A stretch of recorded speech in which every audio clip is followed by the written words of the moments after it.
নমস্কার, দেখছেন talk to Bangla. আমি অভিষেক। এই মুহূর্তে যে ব্রেকিং নিউজ দেব আপনাদের, যে আগামী বছর থেকে কিন্তু 25শে জুন অর্থাৎ 2025 সালের 25শে জুন কিন্তু পালিত হতে চলেছে এই দেশে সংবিধান হত্যা দিবস। অত্যন্ত তাৎপর্যপূর্ণ এই খবর। সংবিধান হত্যা দিবস কিন্তু আগামী বছর থেকে দেশে পালিত হতে চলেছে, তা কিন্তু জানাচ্ছেন দেশের স্বরাষ্ট্রমন্ত্রী অমিত শাহ এবং দেশের প্রধানমন্ত্রী নরেন্দ্র মোদী। সে খবর জানাবো বিস্তারিত, কিন্তু তার আগে অবশ্যই টক টু বাংলা ইউটিউব চ্যানেলটিকে সাবস্ক্রাইব করুন এবং প্রত্যেকটি ভিডিও লাইক, কমেন্ট, শেয়ার করে বন্ধু বান্ধব পরিচিত মহলে ছড়িয়ে দিন টক টু বাংলা। আসছি খবরে। এই মুহূর্তে যে ব্রেকিং নিউজ, অমিত শাহ এবং নরেন্দ্র মোদী দুজনেই কিন্তু তাদের এক্স হ্যান্ডেলে লিখলেন যে এই মুহূর্ত অর্থাৎ আগামী বছর থেকে কিন্তু 25শে জুন এই তারিখটিতে কিন্তু পালিত হবে সংবিধান হত্যা দিবস। তার কারণ হিসেবে কিন্তু অমিত শাহ এবং নরেন্দ্র মোদী দুজনেই বলছেন যে 1975 সালে তৎকালীন প্রধানমন্ত্রী ইন্দিরা গান্ধী তিনি যে জরুরি অবস্থা চালু করেছিলেন 25শে জুন তারিখ থেকে, এবং টানা 21 মাস সেই জরুরি অবস্থা চলেছিল, যে সময় কিন্তু ভুক্তভোগী হতে হয়েছিল সারা দেশের বিভিন্ন গণমাধ্যম থেকে শুরু করে বিভিন্ন ধরনের দপ্তরগুলিকে। এবং সেই জায়গা থেকে কিন্তু এই 25শে জুন নিয়ে কিন্তু বারংবার মোদী সরকার এবং বিজেপিদের তরফ থেকে বিভিন্ন নেতাদেরকে সরব হতে দেখা গেছে কিন্তু সংসদের অভ্যন্তরে। এবং সেই জায়গা থেকে কিন্তু এই 25শে জুনকে অমিত শাহ এবং নরেন্দ্র মোদী দুজনেই কিন্তু তাদের এক্স হ্যান্ডেলে টুইট করলেন এবং তারা কিন্তু সরাসরি জানিয়ে দিলেন আগামী বছর থেকে 25শে জুন পালিত হতে চলেছে সংবিধান হত্যা দিবস সারা ভারতবর্ষ জুড়ে। কি লিখলেন অমিত শাহ জানাবো আপনাদের, কোট আনকোট। অমিত শাহ লিখছেন 1975 সালের 25শে জুন তৎকালীন প্রধানমন্ত্রী ইন্দিরা গান্ধী তার স্বৈরাচারী মানসিকতার প্রমাণ দিয়ে জরুরি অবস্থা ঘোষণা করেছিলেন এবং গণতন্ত্রের কণ্ঠরোধ করেছিলেন।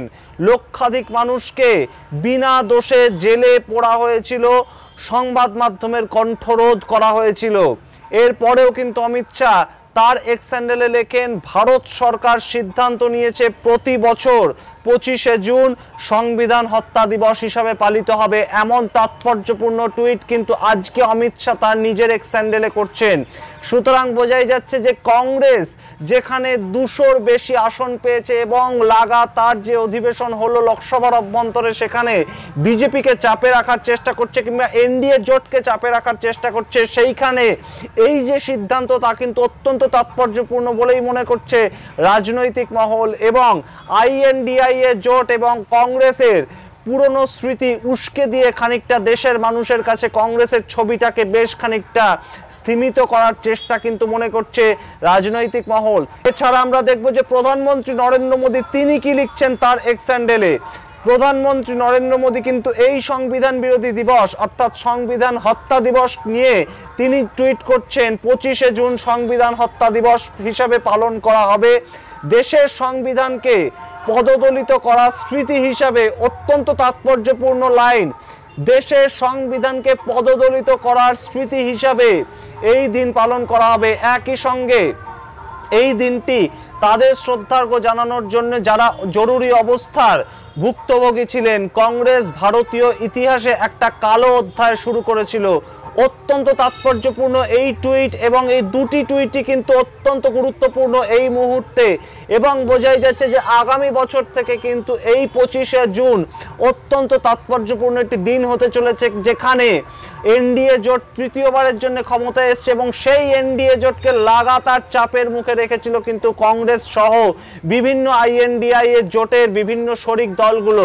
সেখানে এই যে সংবিধান হত্যা দিবস এবং ইতিহাসের কথা টেনে নিয়ে এসে ইতিহাসকে ধরে যে একটা উস্কানি, অর্থাৎ ভারতীয় নাগরিকদের বেশ খানিকটা তাদের যে পুরনো কালো দিন, অর্থাৎ যে কালো দিনের কথা স্বীকার করে নিয়েছেন ইন্দিরা গান্ধীর নাতি অর্থাৎ কংগ্রেস নেতা লোকসভার অভ্যন্তরে যিনি বর্তমানে বিরোধী দলনেতা রাহুল গান্ধী স্বয়ং, সেই সময়কার কথা তুলে, সেই জরুরি অবস্থার কথা তুলে কিন্তু আরও একবার আক্রমণ শানালেন বলেই মনে করছে রাজনৈতিক মহল। এবং বিজেপি কিন্তু নিজেদের দিকে এই সিদ্ধান্তের মাধ্যমে অনেকটা এগিয়ে গেল বলে মনে করছে রাজনৈতিক মহল। আমরা অবশ্যই নজর রাখবো যে পরবর্তীতে কংগ্রেসের তরফে এই যে আজকের সিদ্ধান্ত গ্রহণ হলো এবং সেই জায়গা থেকে কংগ্রেস পরবর্তীতে তাদের কি বক্তব্য থাকে। এবং আপাতভাবে আমরা যা দেখতে পাচ্ছি কংগ্রেস নেতারা কিন্তু সরাসরি এই যে সিদ্ধান্ত তাকে কোথাও গিয়ে একটা প্রচারে আসার চেষ্টা এমন বলে আখ্যা দিয়েছেন। সুতরাং আমরা অবশ্যই নজর রাখবো যে পরবর্তীতে কংগ্রেসের অবস্থান কি থাকে এবং বিজেপির অবস্থান কি থাকে এই যে সংবিধান হত্যা দিবসকে কেন্দ্র করে। আপনারা দেখতে থাকুন টক টু বাংলা, ভুলবেন না টক টু বাংলা ইউটিউব চ্যানেলটিকে সাবস্ক্রাইব করতে। ধন্যবাদ।